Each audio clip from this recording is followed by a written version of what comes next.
Good morning. Without warning, it's Doug, the broke barista, and my coffee bar is pretty much a total mess right now. I want to show it to you.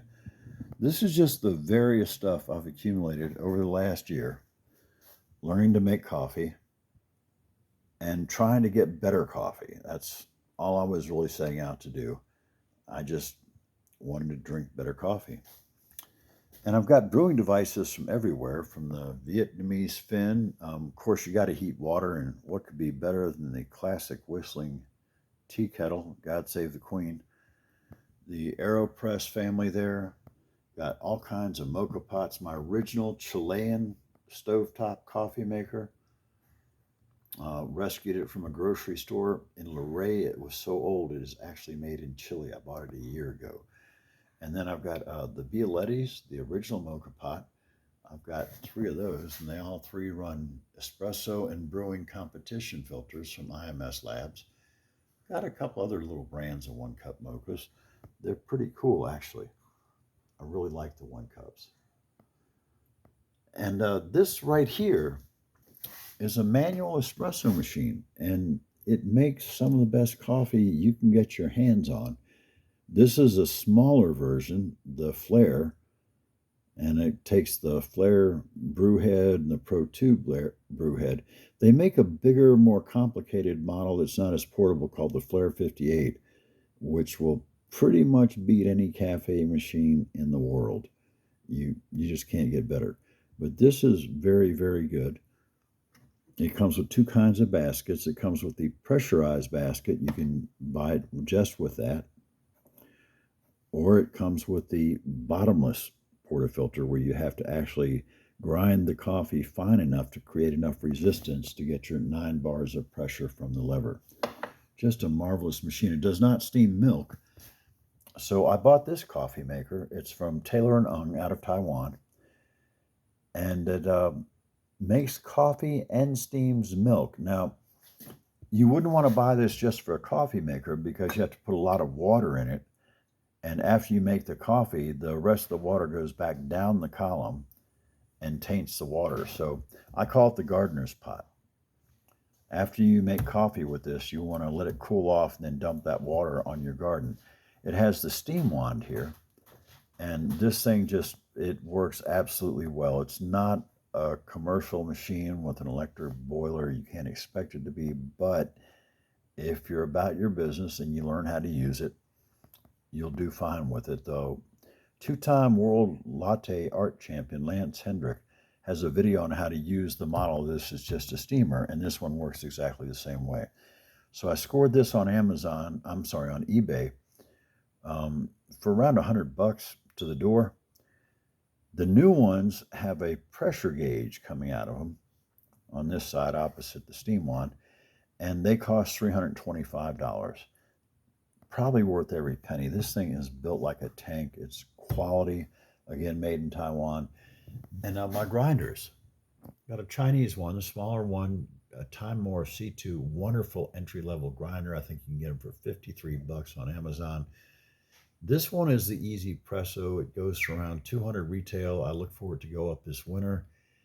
And it is an exquisite espresso grinder. It has quirks. It's hard to turn. It creates a lot of static. You got to take that little brush there and brush about half a gram out of it every time you use it. The catch cup is magnetic, and since it's hard to turn, if you brush it against yourself or get your hand on it and turn it slightly, the magnets repel and coffee goes everywhere. But within its limitations, it's got some features like an outer adjustment ring that's indexed by that row of dots and those numbers. So you can really quickly, once you've dialed in your grind, I can go from, this is actually for the Taylor & Ung. It's actually a little finer than my espresso grind that I use with the Flare. And you can also grind for your mocha pots, your Bricka, your drip coffee, French press, whatever you want to do. And I like it. And that's also out of Taiwan. And this morning I went on the Flare group and just to see what people are talking about, trying to learn things. I'm always trying to learn. And I saw a letter from the people that made Easy Presso, or noticed on their website, Easy Presso can no longer sell on Amazon EU because a German company that makes a hand grinder called the Commandante is apparently trying to monopolize the hand grinder business in Germany. They're claiming patent infringement. And I mean, what the hell has Germany ever done for the world of coffee? All right. I blame General Patton for allowing them to surrender. We should have shipped them all off for retraining at a minimum. But, that's what they're doing. And they're actually in Germany, they're suing, according to people on the internet. Now, this is internet knowledge, but people are reporting that Commandante, the company that makes the hand grinder all the cool kids have, it costs about $400. That's why I don't own one. They're suing roasters and coffee shops that have other hand grinders in them. That's just insane. So I love my little trashy trailer park coffee bar because this can work without electricity. Everything here, except for my Magic Bullet and my Vitamixer, will work off grid quite well. And I have stuff from all over the world. We have Chile, Italy. This is from a Canadian company. I don't know where they make it. Vietnam, Taiwan, and I don't know where these Californians have the flair made. Probably in China. Coffee brings the world together. And we should not be excluding people because it wasn't invented here.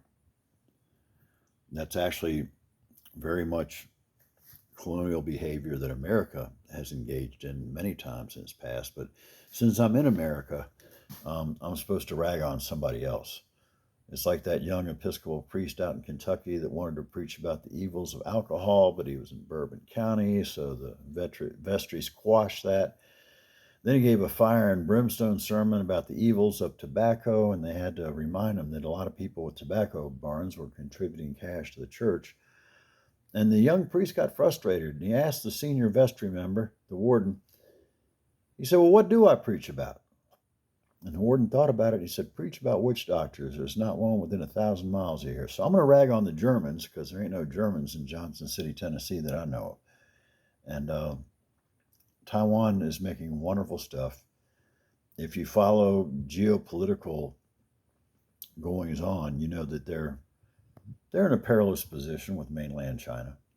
And I think they deserve our support. Germany, now I know a lot of people hate our former president, President Trump, but he did warn them not to be dependent on Russia for oil, and they did laugh at him. The video is up. You can see him talking, and they showed the German delegation. They're all just cracking up and laughing at this orange-haired buffoon. And now they're hating on Taiwan and anybody else that makes a grinder in China. They're, being very Asia-phobic, shall we say. So let's all be mean to Germany and tell them we're not going to buy their stuff until they stop hating on people. The issue is that the Easy Presso is badly outselling the Commandante grinders. It's just a better bargain. Simply put, you get more bang for the buck.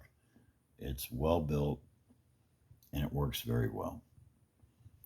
Now, this little pig here is a different story. This is Westerners generally tend not to like this, and I include Australia in that.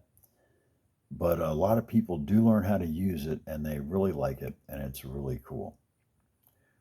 So, to summarize, Taiwan, good. Germany, bad. If you have a Commandante grinder, please drop and give me 40 push-ups right now, you pretentious little snot. Go out and buy one of God's grinders from Easy Presso in Taiwan and sin no more. Peace out, everybody.